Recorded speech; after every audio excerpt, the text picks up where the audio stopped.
The second black box game developed by Irem and an homage to a couple of iconic kung fu masters, let's take a look at Kung Fu the video game. Kung Fu originated in arcades under the title of Kung Fu Master, hence my little pun in the intro there, or Spartan X, as it was called in Japan. It was made off the back of Moon Patrol, a side-scrolling shooter with the same director, Takashi Nishiyama. Nishiyama expanded upon the idea of his previous action game by reworking the premise. In a market saturated with futuristic space shooters, Nishiyama took inspiration from one of the final scenes in Jackie Chan's 1984 film, Wheels on Meals, in which Thomas, Chan's character, fights the main villain to save the damsel in distress. It is astounding how much this fight looks like a 2D fighting game by today's standards. The characters are shown from the side in a Street Fighter-esque manner years before the title would release. While the choreography is complex, the camera work rarely is. The actors don't look like they're brawling in a 3D arena. I know little about cinema, but I would presume that this choice was made to simplify the viewing experience, allowing spectators to gawk at the physicality of the fight without becoming confused by the characters' general whereabouts in relation to one another. The other piece of media bearing striking resemblance to the game is Bruce Lee's unreleased movie from 1972, Game of Death. This film follows Lee as he ascends a pagoda with 5 levels, defeating various enemies that get tougher as he continues onwards. The influence of these films is extremely evident within Kung Fu the game. The main character's name is Thomas, and he must climb a pagoda with 5 stories to save Sylvia, his girlfriend, from Mr. X, the main antagonist. Sound familiar? The combat from Wheels on Meals is translated quite well, considering the NES's technological limits. The character only has the ability to attack high and low with punches and kicks, but the controls are fluid. They also have the ability to jump, which, combined with the crouching, adds verticality to the combat of Kung Fu. The game may feel like a beat-em-up, but at its core, it functions like a platformer, requiring the player to work within the 2 planes available to avoid enemies while striking appropriately. Speaking of enemies, there are several that live within the 5 floors of the tower. The Gripper is the most basic enemy and comes in droves. If Thomas doesn't defeat them fast enough, they'll latch onto him, slowly sapping his health until the player mashes the controller hard enough to escape. There are knife throwers who prefer to attack from a distance, tossing their projectiles both high and low, forcing the player to jump or crouch to avoid them. Tom-toms are children, maybe, that can only be defeated with a jump kick or low kick, but they seem to jump attack Thomas randomly, causing them to be a real nuisance. On later floors, there are several other non-human enemies, including poisonous moths that pop out of the wall. To put it simply, these things are the worst.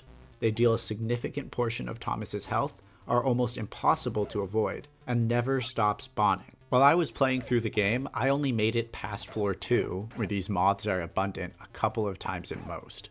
At the end of each floor is a unique boss that takes several hits to defeat. The higher the floor, the more difficult the boss, concluding with Mr. X himself. By defeating the boss and beating the floor in the allotted time, the player proceeds to the next floor, continuing indefinitely until Thomas runs out of lives. Kung Fu is a high score-based game, but it does provide real incentive for the player to earn points. Every 50,000, a new life is added, giving the player a much-needed second chance at the more unforgiving levels. The audio is also quite innovative. The game utilizes the one sample channel on the NES for a laughing voice produced by Mr. X. Each successful hit on rows of enemies yields satisfying sound effects.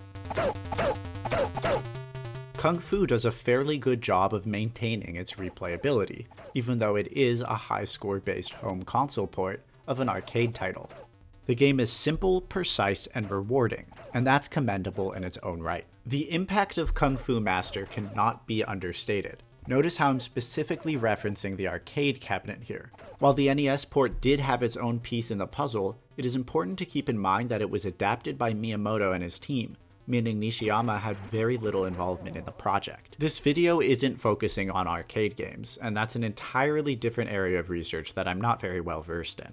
So to very briefly touch on the cabinet, Kung Fu Master was the first ever game in the beat-em-up genre, characterized by near-continuous combat against a large number of enemies. It was also the founder of the belt scroll genre, which was a more specific sect of beat-em-up games focusing on hand-to-hand combat, side-scrolling action, and a downward camera angle.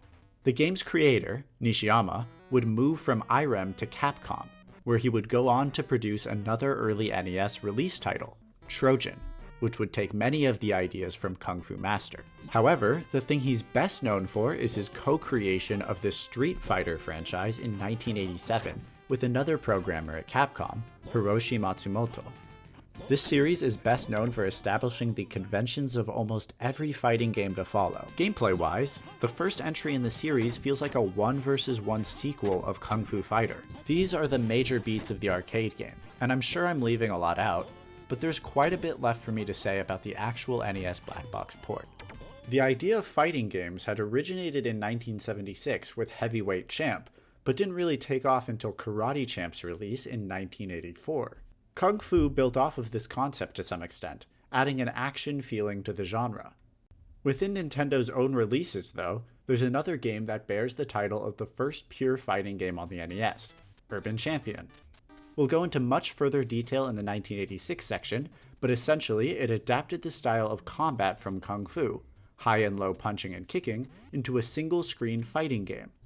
Although the success of this is debatable, it was, nonetheless, one of the better examples of fighting games on the home console market before the release of Street Fighter. Most notably, Kung Fu was, in Miyamoto's own words, one of the key titles that helped him to come up with the concept for Super Mario Bros. Similar to Excitebike, there was heavy emphasis placed on horizontal exploration. The game wasn't confined to a single screen like so many other titles that were popular at the time. In addition, the experience Miyamoto gained from the technical know-how of these two games helped to guide many design decisions that would later be present in Super Mario Bros. In many ways, the titles Miyamoto had a hand in producing within the 1985 Black Box set built off of one another, culminating in the release of Super Mario Bros., a game that almost single-handedly sold the NES in America. Kung Fu was the last part of this journey. Unlike many other Black Box games, Nintendo has never re-released Kung Fu, probably due to the litany of licensing issues that surround the title. Third-party re-releases are never easy, and, similar to 10-Yard Fight, Nintendo didn't actually own the rights to the game. Thus, the only way to properly play this hugely influential title is on the NES. If you're a fan of fighting games or the beat-em-up genre, this is a must-play. It may be difficult to find the proper hardware to do so on, but it would be a true misstep to say that this game is much Kung Fu about nothing. Do yourself a favor and try it out.